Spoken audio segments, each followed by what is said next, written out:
Well, hey friends, if there was ever a video to listen to and not watch, tonight's might be it. I know I joked a couple weeks ago about the video kind of looking vaguely like a hostage video, but this one definitely looks that way. So many of you know that Lindsay is not feeling great, and so I've been back and forth trying to make sure she's got meds and food and all that stuff as she recovers.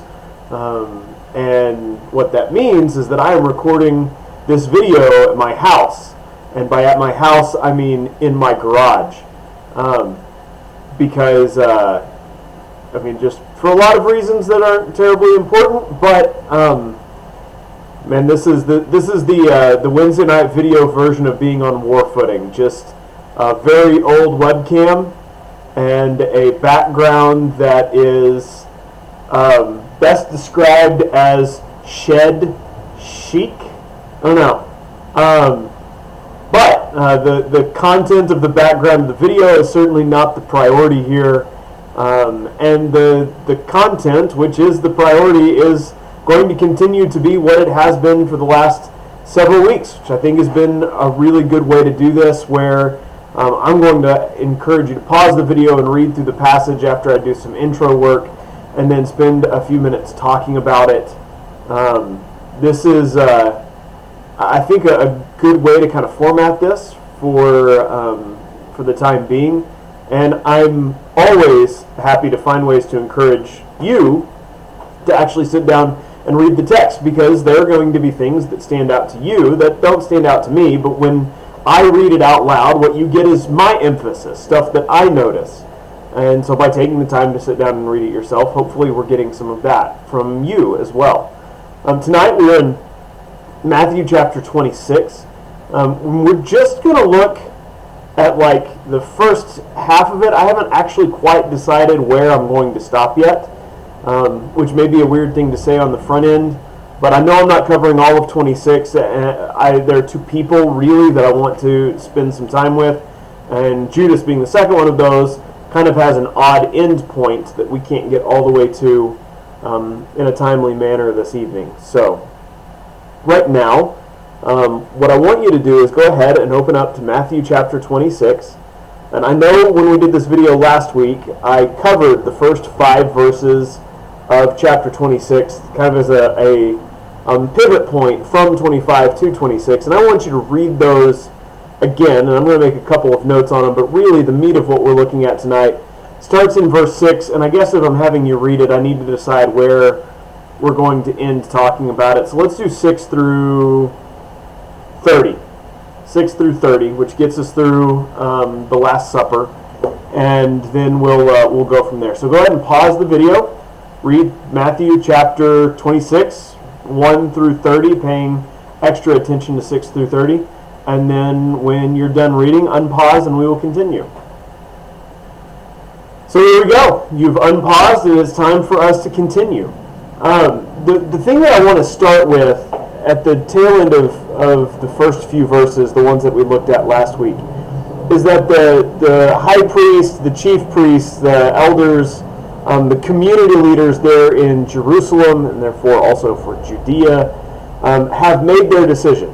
Last week we talked about how do you respond to Jesus, and this is their response. They've decided that they need to get rid of him, they need to kill him. But they recognize his popularity, so they don't want to do it around a crowd. Chapter 26 verse 5 says that the quote from them is, "But not during the Passover celebration, or the people may riot." I think the literal word there is festival, more generic. But the idea is not timing. They're not worried about timing. What they're worried about is crowds. And so if they can get Jesus away from the crowd, then that's ideal. They do not want, what I mean by that is, they do not want to arrest him in the temple court. But this is a time of plenty of tension. Just simply the fact that Pilate is in Jerusalem. His residence was in Caesarea Philippi, not in Jerusalem. And so he's there, he's got extra armed forces there. Like, this is a time of tension. They're going to make sure that their presence is felt. The religious leaders don't want an uprising for a lot of reasons, but not the least of which is there's a large Roman military presence. There's a garrison on Mount Zion, like in the temple precinct. There is Fortress Antonia, which is a Roman military fortress, which, as you can imagine, wasn't loved by its presence for the Jewish populace, but it's there. And so they recognize Jesus' popularity. They recognize the danger in something happening around crowds, so they're going to ensure that that doesn't happen. But they don't yet know how. So then you jump down to this odd encounter that involves a woman, an unnamed woman, some very expensive perfume, and the general discomfort and indignation by the disciples at what happens in the process. So, you read the passage. This woman comes with a very expensive jar of perfume. She pours it on Jesus' head. This is an anointing, one that the disciples certainly don't understand. And this is one of those moments where you kind of want to credit them for getting it. And there are other moments of anointing told in other Gospels where the disciples respond differently, or maybe one of the disciples, particularly Judas, gets singled out, but that's not how Matthew tells the story. Here, all of the disciples who are there are indignant when they see what happens because they all understand the value of what was wasted, right? Poured out on his head, no real purpose there, and what it could have done. And so for a moment, I want to give them some credit. This is not just Judas being indignant because he wanted the money off the object. This is the disciples as a whole being described as indignant because they recognize what could have been done with it. And I think with Matthew's gospel, we're supposed to take them at face value because there's a teaching here for us to understand. And the fact of the matter is, I think by reading the rest of the Gospels, in the vast majority of cases, Jesus would have agreed with them. But this is not just any moment. This is Holy Week. Jesus knows what's ahead. He has been telling them what's ahead. And once again, they do not understand it. It is somebody outside the group who gets it, while those who are in the inner circle fail to see, which is a fairly common repetitive theme in Matthew's gospel. And so here we have an unnamed woman versus the disciples whose names we know, and her expression of love being anointing versus their expression of, maybe love is the right word, being discernment, or what's the man, this is one of those moments where I definitely should write down stewardship. There we go, the classic S word in church giving circles. And Jesus says, no, this is good because of what's on the horizon. And not only is this good, but this is worth remembering. This is part of the gospel story, that she is anointing me. She is preparing me for my burial. Something they still don't understand, they still don't see coming. And I don't think it should be surprising that immediately after that, what we have is the story of Judas's betrayal of Jesus. And though the mechanics of this, how it happens, probably need a little context for understanding, the act itself we get. And we don't get a description of why. There's no passage that says, and then Judas agreed to betray Jesus because he had decided that. We get the idea that Judas is disgruntled, disillusioned, and maybe this, the last straw was this anointing, where the disciples all think they have it, the way Matthew tells it, and Jesus corrects him, and for Judas, that's enough. He doesn't understand, and he no longer wants to understand.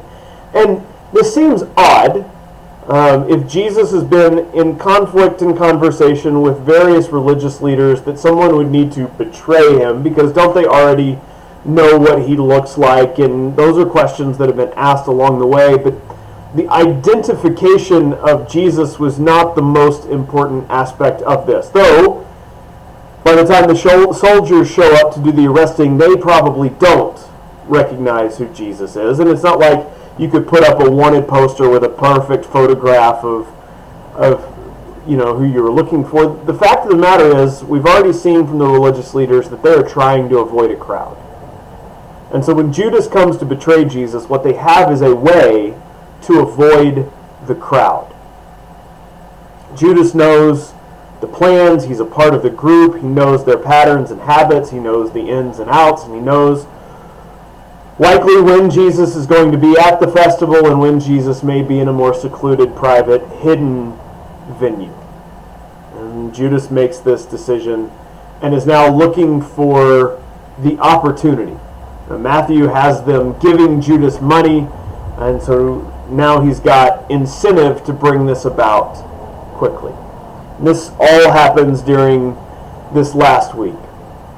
And then, in the midst of that tension, an anointed, betrayed Messiah, which is exactly what we have at the start of verse 17, one who has been prepared twice over for what's coming, sits down to share this final meal with his disciples. And so they end up in this upper room, and Jesus says that one of you will betray me. And one of the things that never gets talked about, at least not in my experience when we look at this passage, but I think is worth noting, that when Jesus says that, it's not like all of the disciples then look at Judas and go, we know who it's going to be. That's not it. They all start looking at each other. They look inward, like, it's not going to be me, right? Is it going to be you? Like, what do we not know what's going on? There's this moment of distress and crisis from one of them, and they're all asking, is it me?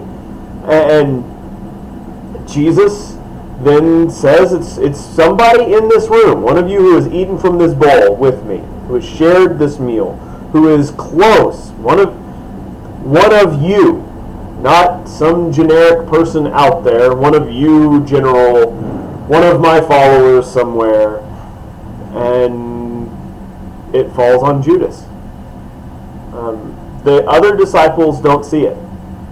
It's not like he was some terrible guy, always just in it for himself in some overt public way where everybody knew that Judas was the rotten one of the bunch. And this is somebody who has been with and who has heard and who has built relationship to. And if we want to look past some of the more nefarious things we've attributed to Judas, there is a very real possibility that, good Jewish man that he is, that what he senses in Jesus is the very thing that Jesus ends up being accused of, blasphemy. That after all of this time, he no longer sees the Messiah he saw at the beginning.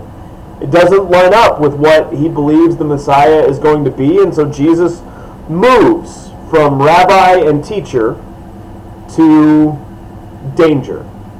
We can question Judas's character. John certainly calls it into question, although I believe, if I remember right, John's the only gospel that relays Judas' penny-pinching ways. But however you want to read that, you have this moment. And Judas shares this meal, shares this time, sings the song, like he's there. He's in their midst. And but I think that's just one of those things that's difficult for us to understand, because you would think by that point he would have bought in, which is why I think he had. And then what you have now at this point is the inevitable outcome of a misunderstanding. Judas signed up for one thing, Not the sacrificed, crucified, risen Messiah, but the warrior king. And when it becomes obvious that that is not who Jesus is, then Judas simply cannot believe that a Messiah would do that. If you know that the Messiah is going to come in and win victory over the Romans and reestablish like the ancient priesthood and get things right, then a Messiah who comes to die doesn't work.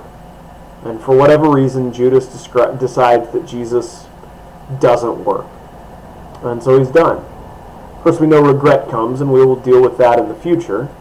But for right now, I think leaving it in this heavy moment, this question about how are you going to respond. And the two examples we have here in the first half of 26 are anointing and betrayal, and they come from unexpected places. Anointing from the outside, betrayal from within.